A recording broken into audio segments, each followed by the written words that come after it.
Bonjour à tous, dans cette vidéo nous allons continuer l'étude du filtre passe-bas actif du premier ordre en traçant les courbes de gain et de phase associées donc à la fonction transfert que nous avions déterminée lors d'une précédente vidéo.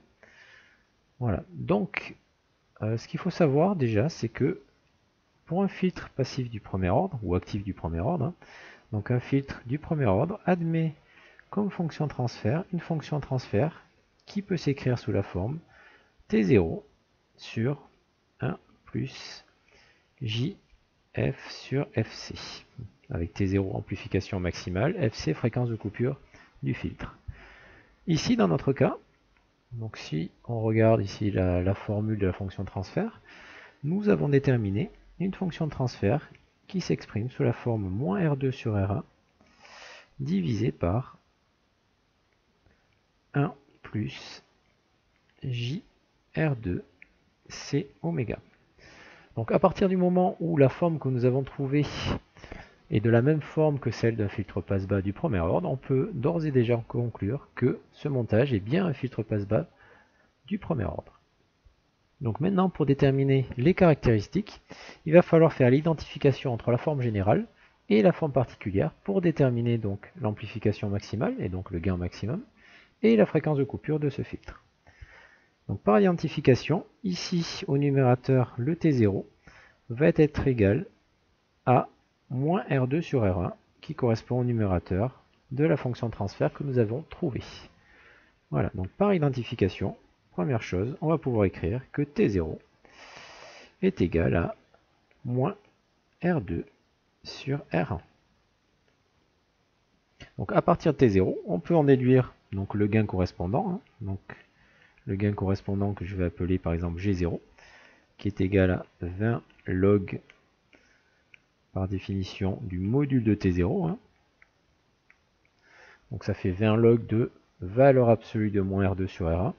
Et donc G0 qui va être égal à 20 log donc, de R2 sur R1.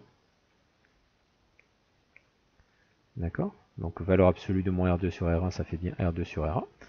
Et donc le gain correspondant, si on fait l'application numérique, donc ça fait 20 log de 4000 sur 1000, donc 20 log de 4. Et donc on va trouver un gain maximum de 12 décibels.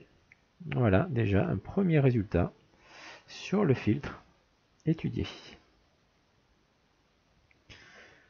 Voilà. Ensuite, si on continue à faire l'identification, donc le 1 ici va être égal à 1, ça ne va pas nous amener à grand chose. Et donc ici au niveau de la partie imaginaire du dénominateur, donc nous avons f sur fc qui va être égal à la partie imaginaire de la fonction de transfert trouvée, c'est-à-dire R2 fois C fois oméga. Donc nous allons pouvoir écrire que alors f sur fc est égal à R2 fois C fois oméga. Voilà, sachant que oméga, par définition, est égal à 2πf, donc ça va être égal à R2 fois C fois 2πf. Donc si on simplifie à gauche et à droite le f, on va se retrouver sur la forme 1 sur fc égale R2 fois C fois 2π. Et donc en déduire la valeur de la fréquence de coupure, donc qui sera égale à 1 sur 2π fois R2 fois C.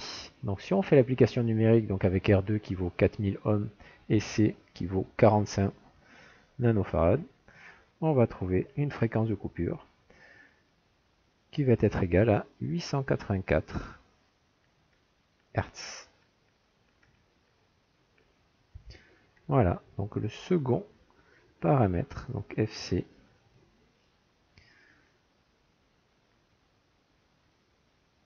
qui sera égal à 884 Hz. Donc ces deux éléments, donc le gain maximum et la fréquence de coupure, vont nous permettre ici, donc si je me mets une fréquence de coupure à 884 Hz et un gain à 12 décibels, nous allons pouvoir tracer facilement la courbe de gain de ce montage. Vous voyez, donc le gain max il vaut 12 décibels et vous avez ici une pente, donc à moins 20 décibels par décade, sachant que si on se place au niveau de la fréquence de coupure, hein, 884 Hz, et si on place le curseur sur la courbe, voilà, donc on voit bien que au niveau de la fréquence de coupure, le gain vaut 9 décibels, ce qui est totalement conforme avec la définition hein, qui dit que le gain à la fréquence de coupure est égal à gain max, c'est-à-dire 12 décibels, moins 3 décibels. D'accord? Donc la fréquence de coupure à moins 3 décibels, forcément, nous avons un gain de 12 moins 3, c'est-à-dire 9 décibels. Voilà. Donc ça, c'est la première phase pour la tracée de la courbe de gain. Maintenant, pour la courbe de phase, donc la courbe de phase, il va falloir déterminer donc déjà la phase lorsque f tend vers 0. Donc c'est ce qu'on nous demande ici.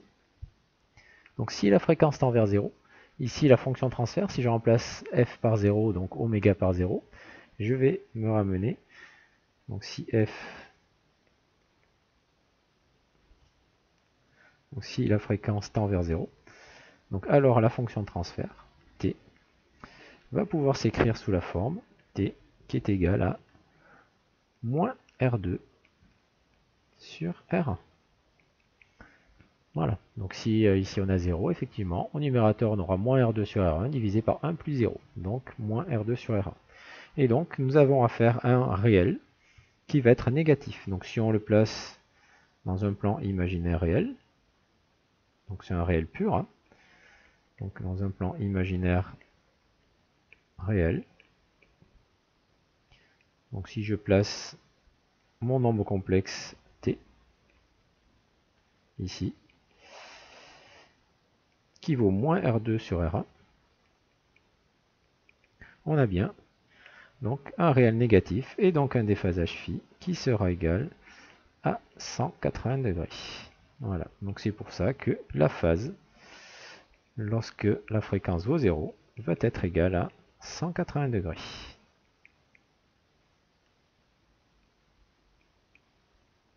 Voilà. Donc si je le rentre au niveau du logiciel, donc la phase si f tend vers 0, 180 degrés. Donc on voit bien que ici, lorsque la fréquence tend vers 0, on a 180 degrés. Voilà.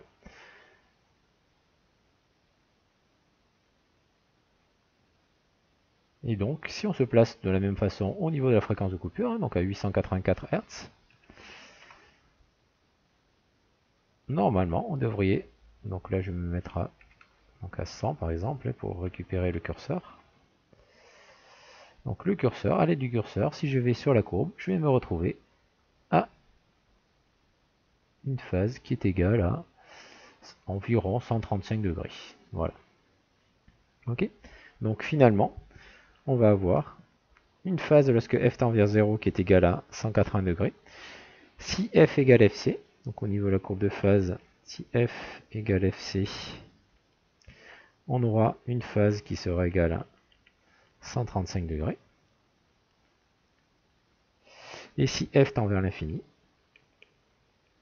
donc c'est pas forcément demandé, hein, donc tend vers plus l'infini, on aura phi qui va tendre vers 90 degrés. Voilà.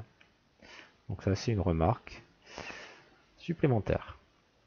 Voilà, donc merci à tous, et donc dans une prochaine vidéo, nous allons tracer la tension de sortie de ce montage lorsqu'on a une tension d'entrée qui est choisie de manière aléatoire.